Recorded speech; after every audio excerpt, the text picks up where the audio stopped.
Muchas gracias a todos por estar acá. Tengan buen día, bienvenidos, y el aplauso debería de dárselo yo a ustedes por estar acá, por estar interesados.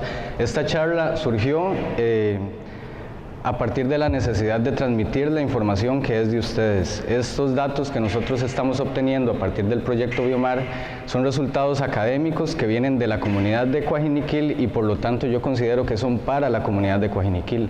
Entonces mi necesidad propia es brindar esa información a ustedes, ya que muchos de estos datos también surgen de mano de personas de la comunidad de Coajiniquil. Quiero presentarles a Gilbert Ampie y a Yelva Vega, que son los parataxónomos de la comunidad, que tienen más de 4 años de estar trabajando en el proyecto Biomar con otros grupos taxonómicos y también con otros investigadores.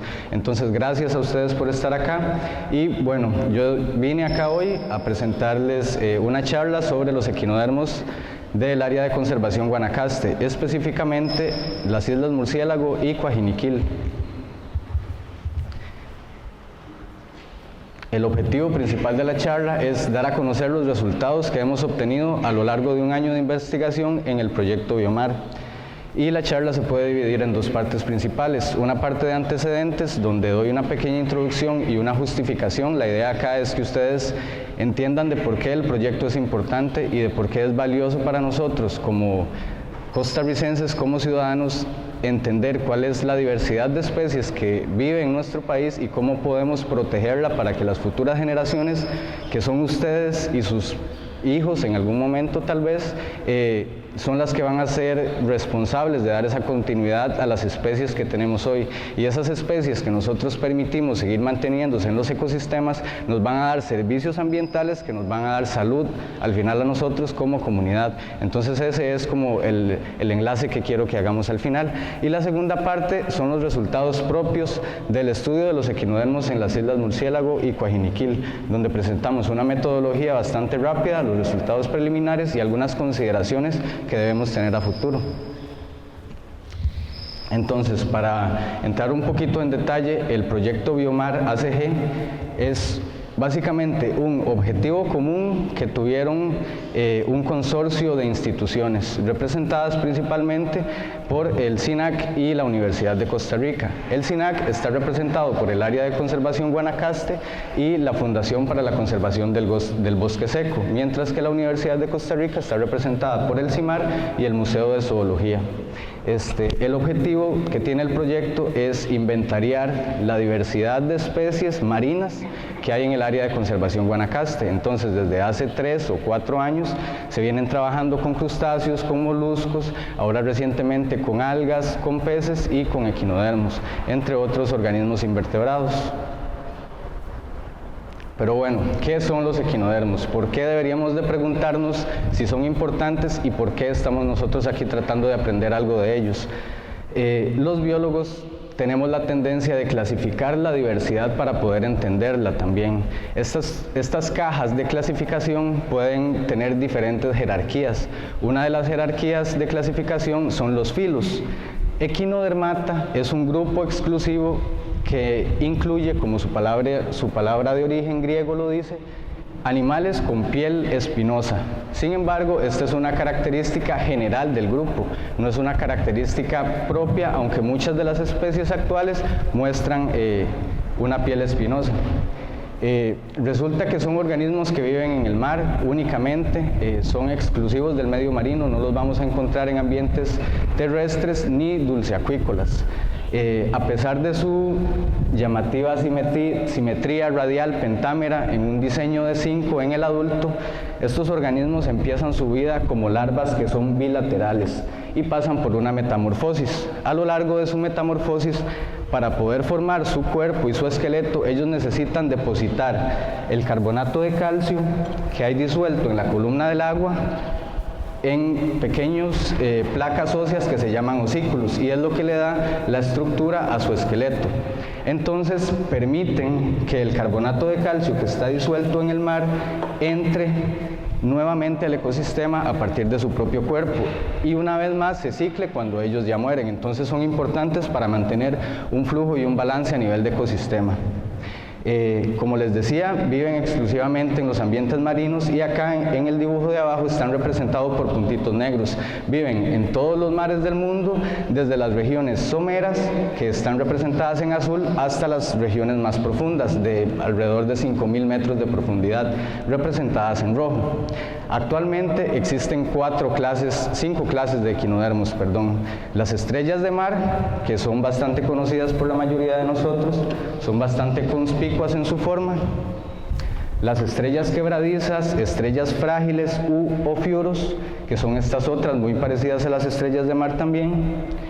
Tenemos por otro lado los erizos, que pueden ser erizos regulares, y eso es que tienen un eje de ano y de boca en un solo plano.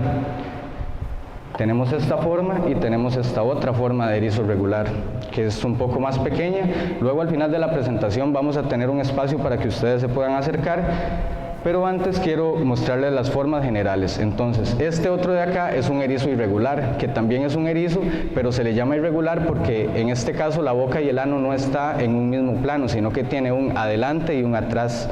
La mayoría de equinodermos no tienen adelante y atrás, sino que pueden ir en cualquier dirección, porque tienen una simetría radial pentámera que les permite entender el mundo en cualquier dirección. Sin embargo, estos grupos de erizos irregulares que están acá, que también son las galletas de mar, tienen un plano anterior y posterior. Entonces, esa simetría aparente de 5 picos no es tan exacta para decirnos que son equinodermos, como si otro conjunto de características que son un poco más complicadas de entender y que podemos ir viendo conforme avancemos. ¿Por qué son importantes los equinodermos? Resulta que desde que son larvas, ya les decía, que empiezan a ser parte del rol ecológico y ambiental, afectando el medio marino, utilizando el carbonato de calcio disuelto para utilizarlo en su propio cuerpo, crecer y luego así enlazarlo a la dinámica ecológica. Pero también se distribuyen desde las profundidades de la zona intermareal hasta regiones abisales, como les estaba contando. Y todas las especies que viven en esas distintas regiones tienen roles ecológicos diferenciados, es decir, se alimentan de cosas diferentes, viven en sustratos de fondos diferentes, hacen cosas muy distintas y por eso aumentar una diversidad o resguardar una diversidad es importante para la conservación general y la salud de los ambientes, porque relaciona no solo la comunidad del fondo del mar, sino también las comunidades aledañas, las aves que se alimentan de ellos y las otras especies que viven asociadas en cierto modo a estos grupos. Y lo que pasa al final de cuentas es que los equinodermos son abundantes, frecuentes y dominantes. Entonces, esas son características que hacen que sean especies reguladoras de flujos ecosistémicos, al menos en 3 dimensiones: en la dimensión física, en la dimensión ecológica de la red trófica, que es más o menos la cadena alimenticia, y en la dimensión química del océano. Entonces, el ambiente físico lo alteran o lo regulan de manera mecánica. Por ejemplo, acá arriba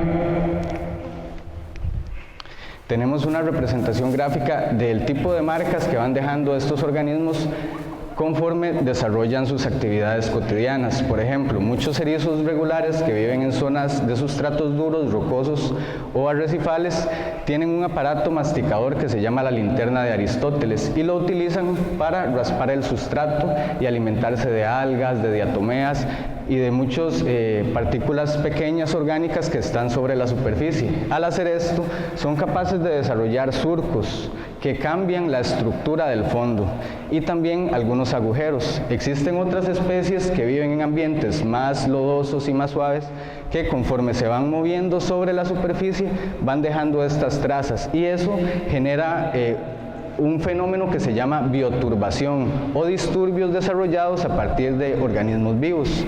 Esa bioturbación es importante porque permite mezclar las partículas que hay en el sedimento, permite oxigenar el agua y también permite que se descomponga mucha de la materia orgánica que está ahí, que si no sucede, entonces empieza a consumirse el oxígeno y empiezan a darse floraciones algales nocivas que como consecuencia tienen efectos sobre la vida de otros organismos.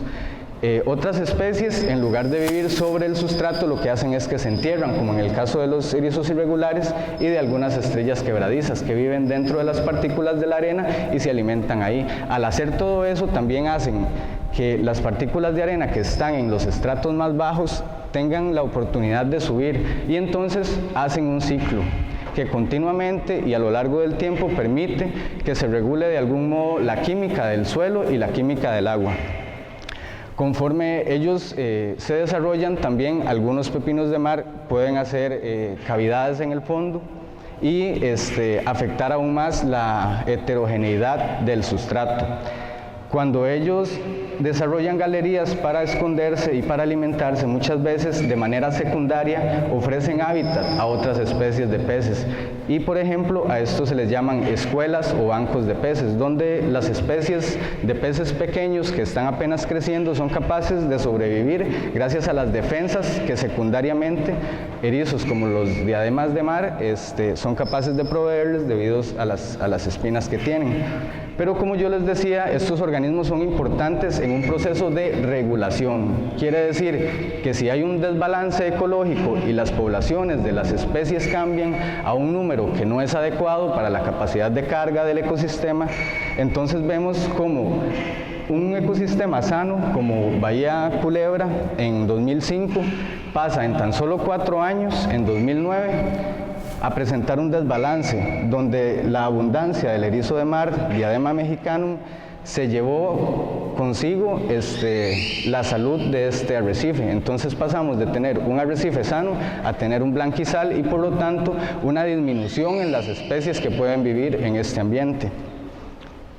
Otro caso muy interesante de la importancia de la presencia de equinodermos en el ecosistema es que, por ejemplo, muchas estrellas son depredadoras. Entonces, ¿qué pasa? Si eliminamos a un depredador clave que está regulando la población de una de sus presas, a su vez está permitiendo con esta regulación que muchas otras especies permanezcan en el ecosistema. Cuando sacamos este depredador, esta presa empieza a crecer en un número que el ambiente no es capaz de sostener y otras especies no son capaces de asentarse.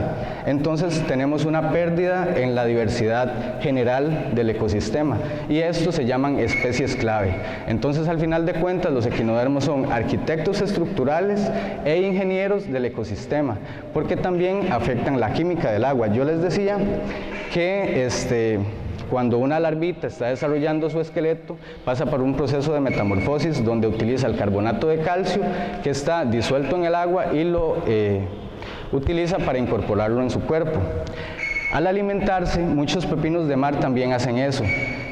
Con sus tentáculos toman el sedimento del fondo, empiezan a mezclar las partículas, empiezan a oxigenarlas, empiezan a oxidar todos estos nutrientes y cuando los defecan, estos nutrientes aparecen en un estado oxidado. Quiere decir que son capaces de reducirse molecularmente y cuando se exponen a un ambiente ácido, como el ambiente del mar, que tiene un pH bajo y por lo tanto es ácido, permiten que se dé una regulación ecosistémica de la acidez. Y eso quiere decir que entonces las mismas excretas de los pepinos de mar permiten regular la acidez que hay en el mar. Entonces se ha demostrado que en ambientes donde se desarrollan poblaciones saludables de pepinos de mar, la acidez o el efecto que tiene el cambio climático sobre la acidez es menor. Los pastos marinos que viven cerca de esas regiones crecen más porque además tienen abono, porque cuando los pepinos de mar se alimentan, resulta que tienen unas bacterias en su tracto digestivo que enriquecen toda esa materia que está pasando por su intestino y cuando sale más rico que cuando entró. Entonces hacen que todas las partículas orgánicas que están disueltas en sus heces sean disponibles para otros organismos que puedan alimentarse también de ellas. Ok, entonces, la tarea de decir por qué eran importantes los equinodermos en nuestros ecosistemas ya pasó. Ahora sigue la tarea de decir cuáles son las especies que encontramos en los ecosistemas de Coajiniquil y de las Islas Murciélago. Propiamente, este proyecto empezó en junio de 2018 y la última gira la realizamos en agosto de 2019. Quiere decir que a lo largo de un año hemos estado trabajando continuamente y hemos realizado 5 expediciones en 25 sitios. A acá en gris presento los sitios con una influencia peninsular y por eso aparece una P allá, y en negro represento los sitios con una influencia de archipiélago y por eso tienen una A. Es importante que ustedes conozcan que el archipiélago de las Islas Murciélago es el único archipiélago que hay en América Central. Esto es debajo de México hasta Costa Rica, sin incluir Panamá, porque en Panamá existe un archipiélago en la región de Coiba, pero Panamá es parte de Centroamérica y no de América Central. Son palabritas, pero es importante porque eso nos da un estatus a nivel regional como país. Ok, entonces la metodología que vamos siguiendo, básicamente el trabajo empieza en el CIMAR, en la Casa Verde y en el Museo de Zoología, cuando los compañeros y yo nos preparamos para traer todo el equipo que vamos a necesitar para la expedición. Muchas veces contamos con el apoyo del Centro de Buceo de Coajiniquil, donde Maynor y Aníbal son nuestros capitanes oficiales. Generalmente cuando salimos desde el muelle hacemos una parada casi que obligatoria antes de llegar a las islas para llegar con muestras de una vez para empezar el día de trabajo, y otras veces salimos desde la costa. Esto es, por ejemplo, en Islita. En ese momento nosotros estábamos muestreando en una región somera y entonces no necesitábamos demasiado equipo. Pero uno de los puntos de muestreo más importantes para nosotros son claramente las Islas Murciélago, porque son todo un foco de interés por muchas cosas que tienen. En fin, podemos salir entonces desde el muelle, podemos salir entonces desde la costa y podemos salir desde las islas a buscar estos organismos. Cuando llegamos al fondo buceando, lo que hacemos es que levantamos las rocas, levantamos la arena, movemos todo lo que hay ahí para saber dónde están, porque muchas especies viven en ambientes muy diferentes. Entonces tenemos que aprender a buscarlas también, es un proceso de aprendizaje continuo. Posteriormente, cuando llegamos a la estación, los separamos y los clasificamos según las formas generales para empezar a procesarlos. Este proceso de procesamiento incluye un etiquetado con un código que nos va a decir cuál es ese individuo, dónde fue colectado, a qué profundidad, en qué fecha y en qué punto geográfico, porque tenemos un GPS que nos permite saber exactamente el lugar donde colectamos un ejemplar. Muchas veces el trabajo se continúa hasta altas horas de la noche, nos hemos ido a acostar a las 8 o a las 10 de la noche, habiendo empezado a trabajar a las 7 de la mañana y el día siguiente es otra vez igual. Entonces es una carga de trabajo bastante activa y bastante fuerte.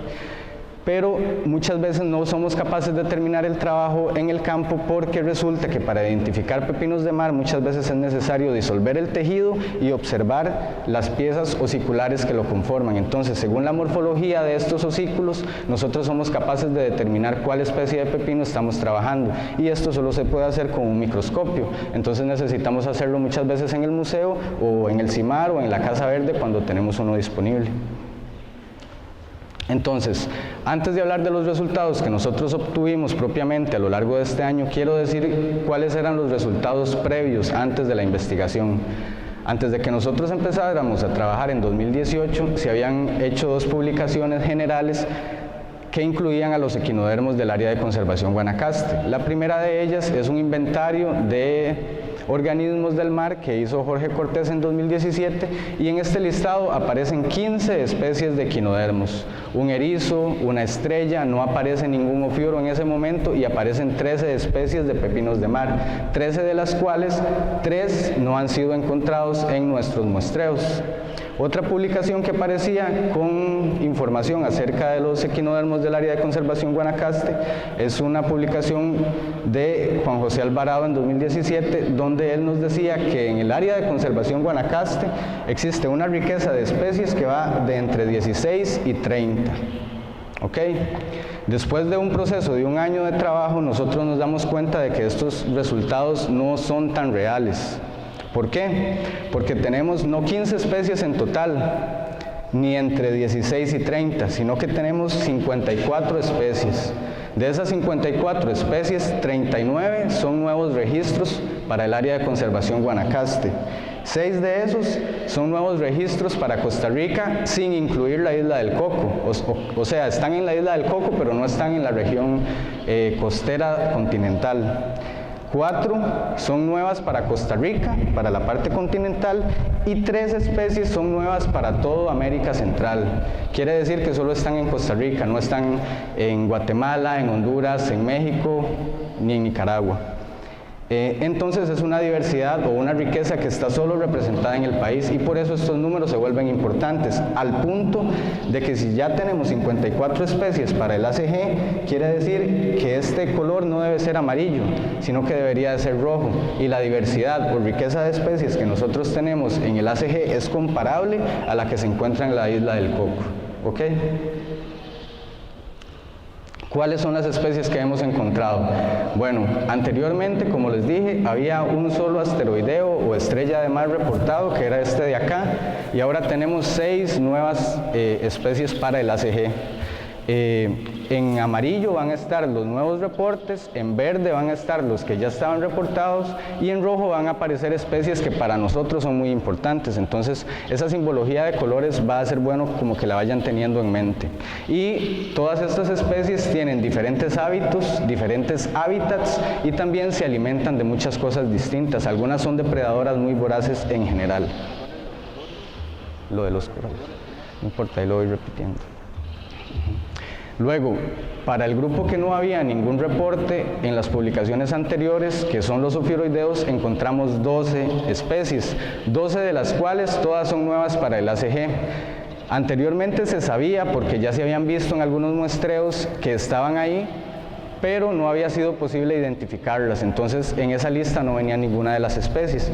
Y una de las que me gustaría recalcar, es esta de acá abajo, que se llama Ophioplocus hancocki. Esta es una especie que se creía que era endémica de las Islas Galápagos, se describió en 1937, y se había dicho que vive en ambientes de pozas intermareales. Nosotros la encontramos en un lugar que le pusimos frente a Mata de Chagüite, y Hilbert fue el que se la encontró. Muchas de las especies que aquí aparecen no estarían aquí si no fuese por Hilbert. Hilbert es un buzo increíble, y al igual que Yelva son parataxónomos, sin los cuales estos resultados no estarían acá. Entonces, de antemano, mi agradecimiento para ellos. También podemos ver que todas estas especies de Ophiurus tienen una morfología general del cuerpo muy diferente, y eso también es indicativo de que hacen cosas muy diferentes. Por ejemplo, estos de acá tienen espinas muy largas y brazos muy alargados. Estos otros no tienen espinas largas en sus brazos y son depredadores. Estos de acá más bien son filtradores, se alimentan de las cosas que están en la columna del agua y también agarrando cosas que están abajo. Entonces, todas estas características nos sirven a nosotros para pensar en la importancia de la diversidad de las especies que tiene el ACG, y particularmente las Islas Murciélago y Coajiniquil. En el caso de los pepinos de mar, yo les decía que habían 13 especies reportadas anteriormente. En amarillo están esas especies que ya estaban reportadas. En verde, en amarillo aparecen nuevos reportes, y en rojo está esta especie de acá, que también es un nuevo reporte para toda América Central. No está en ninguna otra región del Pacífico de América Central, y por eso es también importante. Entonces ahí van subiendo la importancia ecológica del sector del ACG. Aquí tenemos otras de esas especies de pepinos. ¿Y por qué un signo de pregunta con 24? Bueno, porque nosotros no hemos sido capaces de encontrar 3 de las especies que ya habían sido reportadas, y existen especies que todavía no hemos sido capaces de identificar, porque la identificación de los pepinos de mar es muy compleja. Acá en rojo traigo otras 3 especies que son exclusivas para el área de conservación Guanacaste y que no están reportadas para ningún otro sitio de América Central y ningún otro sitio del Pacífico costarricense.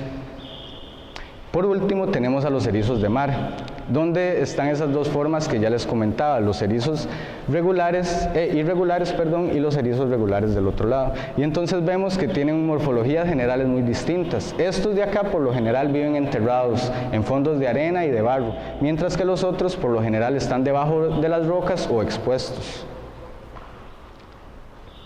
Y para terminar, les traigo esta imagen que también es muy simbólica para mí.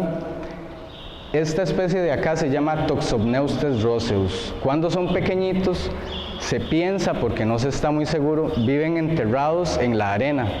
Y conforme van creciendo, salen de la arena y utilizan partículas que están en el fondo para cubrirse y esconderse, con el objetivo de alcanzar una talla máxima de escape en la que los depredadores ya no se los puedan comer, porque es distinto tratar de comerse un organismo de este tamaño que un organismo de este tamaño.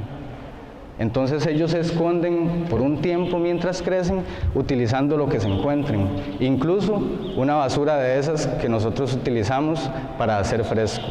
Entonces yo les traigo una propuesta. No es querer solucionar nada, es querer que toda esa basura que va a ir a parar al mar esté compactada en un dispositivo, que se pueda ir a entregar a un centro educativo, que se puede, al parecer, hacer muchas cosas con ella, que toma tiempo. Yo duré como medio año llenando esto y es increíble la cantidad de basura que está, pero si yo llego al mar y meto la cabeza y no veo esto, voy a estar satisfecho, prefiero que esté ahí. Entonces es como una recomendación que les traigo para hacer un poquito de conciencia en ese aspecto. ¿Cuáles son las consideraciones finales que tenemos con estos resultados?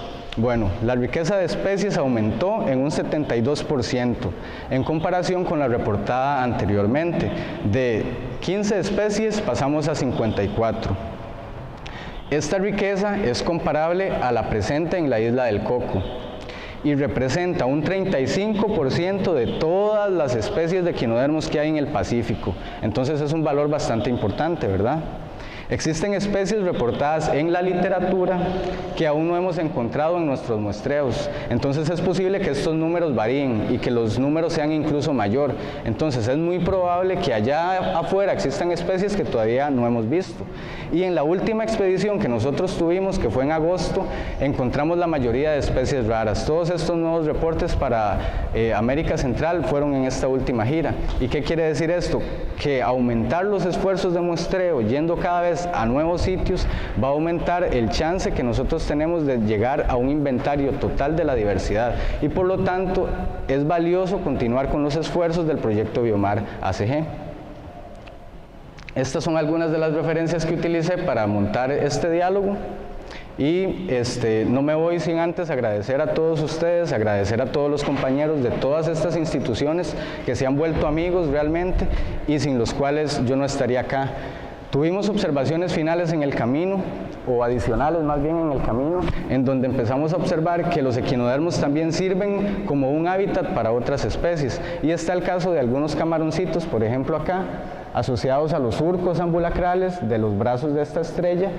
Acá vemos en otro acercamiento de otra especie de estrella, la misma especie de camaroncito, y en dos especies de estrellas de mar y un pepino de mar hemos encontrado viviendo esta especie de pez que se llama Carapus moulani y es una especie de pez que pertenece a una familia de peces especialistas que vive dentro de la cloaca de los pepinos de mar o en los ambulacros de las estrellas. Son capaces de entrar y salir, pero se hipotetiza que colonizan estos lugares cuando son larvas. Entonces, per se, los equinodermos son importantes no solo por toda la dinámica y conexión trófica que hacen en el ecosistema, el disturbio físico del cual son parte y el cambio en la química del agua, sino que también por ellos mismos son hábitat para otras especies de especialistas. Y con esto termina mi charla. Espero que les haya gustado. Todos los que tengan preguntas, los que quieran acercarse a ver cosas, esto está aquí para ustedes. Yo estoy aquí sin tiempo definido, puedo esperar lo que quieran, lo que aguanten sus profes y muchas gracias.